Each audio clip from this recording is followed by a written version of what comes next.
नमस्कार दोस्तों, आपका अपने YouTube चैनल शिवी मोटिवेशनल में हार्दिक स्वागत है।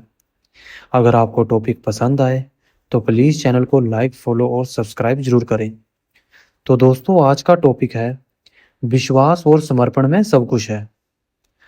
अजीत को नौकरी की तलाश थी। पहले नौकरी से इसलिए उन्हें निकाल दिया गया था क्योंकि अजीत पर से बॉस का विश्वास उठ गया था और समर्पण भावना तो उनमें जरा सी भी नहीं थी। वह कभी कभार इतना तक भी कह देते थे कि जितना पैसा मिलेगा उतना ही तो काम होगा।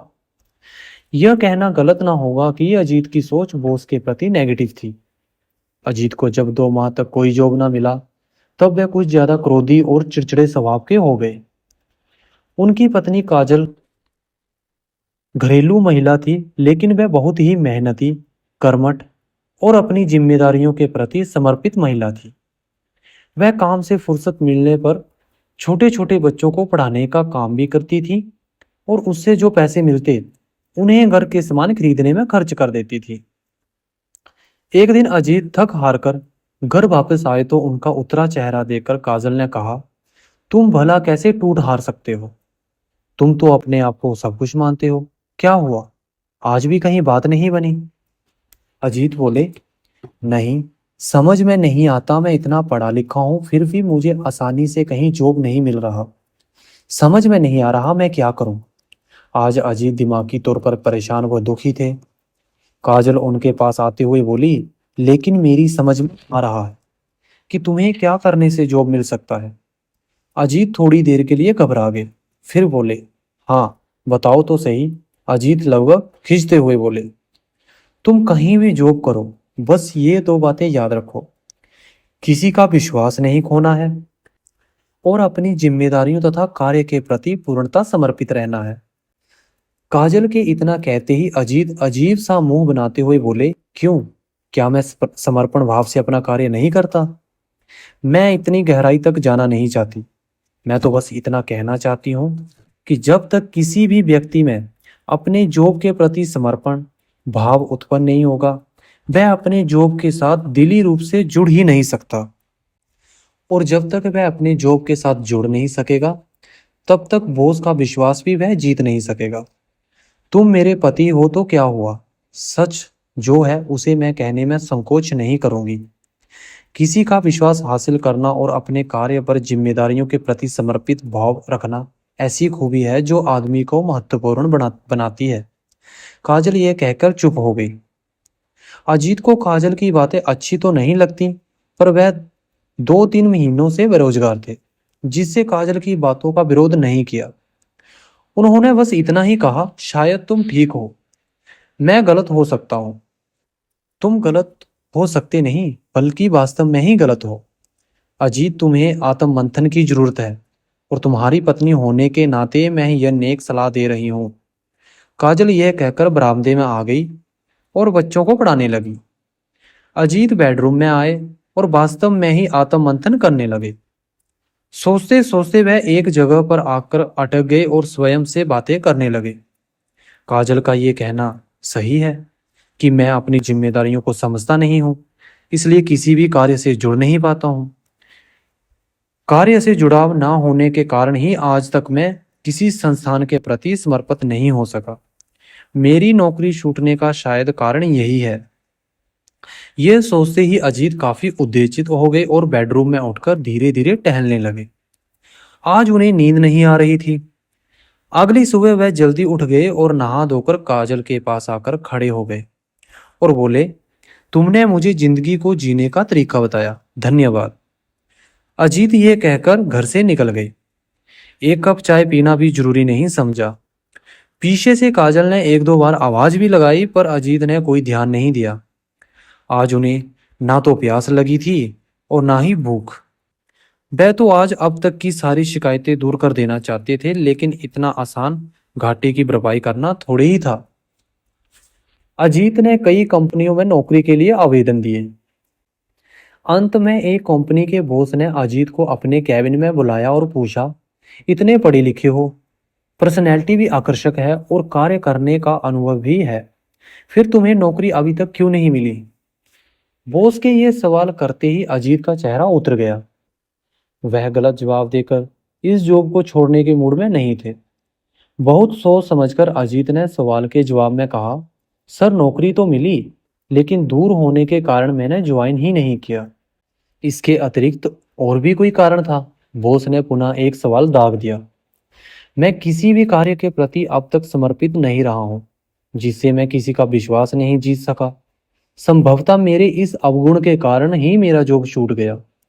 अजीत की बात खत्म होते ही बॉस ने कहा, हाँ, अब तुमने सच कहा है, जाओ तुम्हें नौकरी मिल जाएगी। बॉस के मुंह से ये शब्द निकलते ही अजीत का चेहरा खिल गया। उम्मीद की लौ जल उठी थी। अजीत वहां से चुपचाप घर आ गए। वह आश्चर्यचकित थे कि कड़वा सच तो बनता काम बिगाड़ता है। मैंने कड़वा सच बोला तो बॉस ने मुझे नौकरी पर क्यों रख दिया? अजीत ने कई बार सोचा, पर कोई लाभ नहीं हुआ, क्योंकि वह ये समझ ही नहीं सके कि उन्हें बॉस ने क्या सोच कर रखा है। अजीत अभी सोच ही रहे थे, तभी काजल आ गई और उसने आते ही एक सवाल कर दिया। किन ख्यालों में खोए हो? लगता है कुछ सोच रहे हो, लेकिन कोई हल नहीं निकाल पा रहे हो। हाँ, ऐसा ही समझो। काजल, मैं हैरान इस बात को लेकर हूं कि अब तक अपनी प्रशंसा करता रहा तो किसी ने विश्वास नहीं किया, और जब अपनी खराबियों का बयान किया तब झट से मुझे नौकरी मिल गई। तुम बता सकती हो काजल, इसका कारण क्या है? काजल थोड़ी सी मुस्कुराई, फिर बोली, हाँ, मैं बता सकती हूँ। देखो, अब तक तुम अपनी झूठी प्रशंसा करते आ रहे थे, जिसे अनुभवी मालिकों ने पलक झपकते ही पहचान लिया। आज तुमने पहली बार सच कहा कि मैं किसी भी कार्य के प्रति समर्पित नहीं हो पाता हूँ, जिससे किसी भी तरह की जिम्मेदारी को भी नहीं निभा पाता हूँ। लेकिन अब मैंने अपनी इस खराबी को छोड़ने का निर्णय ले लिया है। तुम्हारा यह सच बोलना तुम्हारे लिए लाभप्रद साबित हुआ। यही वजह है अजीत, मैं तुमसे बार बार सच बोलने, समर्पित भाव से कार्य करने और सामने वाले के विश्वास भरोसे को बनाए रखने की वकालत करती रहती हूँ। लगता है तुमने अब मेरी बातों को ठीक से समझ लिया है। काजल ये कहते कहते अचानक ही ऊँग गई। अजीत को आज पहली बार हल्केपन की अनुभूति हो रही थी।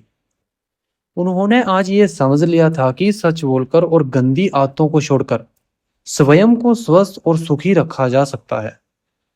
अजीत जैसे लोगों की कोई कमी नहीं है, जो किसी भी कार्य के प्रति वफादार नहीं होते हैं और चाहते सबसे अधिक सुख सुविधाएं हैं। अजीत को नौकरी से निकाल दिया गया तो आत्मज्ञान हुआ। उन्हें आत्मज्ञान क्या हुआ? उनकी पत्नी काजल को आत्मज्ञान हो गया कि अजीत जब तक अपने व्यवहार में सच्चाई और ईमानदारी के साथ समर्पण भाव पैदा नहीं करेगा, तब तक वह ना तो बॉस का विश्वास जीत सकता है और ना उसका भरोसा। भरोसे का आदमी बनकर प्राइवेट जॉब कोई भी आदमी कर सकता है। अजीत की जिंदगी कुछ मिनटों में ही बदल गई, और बदला काजल ने। उसने ही खराबियों को खूबियों में बदलने की तरकीब बताई। मनोवैज्ञानिक भी मानते हैं कि जब तक व्यक्ति स्वयं को किसी चीज से जोड़ेगा नहीं, तब तक उसके मन में उस चीज के प्रति स्नेह पैदा नहीं होगा। अपने कर्तव्य को पूरा करने के लिए, दूसरों की सेवा करने के लिए और चीजों को ढंग से रखने के लिए समर्पण भाव का मन में होना आवश्यक है।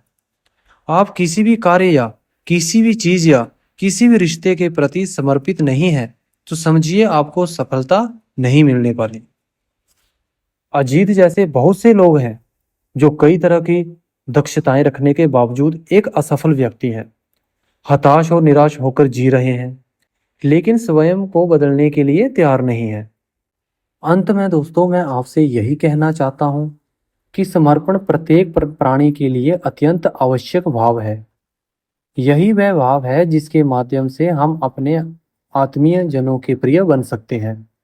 यह स्मरण रहे कि राग, द्वेष, घृणा तथा स्वार्थ का त्याग किए बिना समर्पण की कल्पना व्यर्थ है। हमारे जीवन के प्रत्येक पहलू में समर्पण का भाव आवश्यक है। समर्पण हमारे लौकिक एवं पारलौकिक दोनों जीवन की उन्नति के लिए आवश्यक है। संबंधों में मधुरता के लिए हमें परस्पर समर्पण भाव रखते हुए रिश्तों का निर्वहन करना होता है। स्वार्थ की दृष्टि से बनाए गए रिश्ते अल्पावधि के उपरांत समाप्त हो जाते हैं। इसी प्रकार लक्ष्य की प्राप्ति के लिए भी समर्पण भाव का होना अत्यंत आवश्यक है। जब हम आपके संपूर्ण समर्पण के साथ लक्ष्य प्राप्ति के लिए समर्पित हो जाते हैं, तब कोई भी लक्ष्य हमसे दूर नहीं रहता। समर्पण के साथ साथ विश्वास का होना भी आवश्यक है। जिस प्रकार एक बीज धरती में रोपित किया जाता है, तो वह संपूर्ण रूप से खुद को धरती माँ की गोद में समर्पित कर देता है। तभी उसमें विकास के नए अंकुर फूट पड़ते हैं। तो दोस्तों, आज के टॉपिक में सिर्फ इतना ही। अगर आपको टॉपिक पसंद आया हो तो प्लीज़ चैनल को लाइक, फॉलो और सब्सक्राइब जरूर करें। धन्यवाद।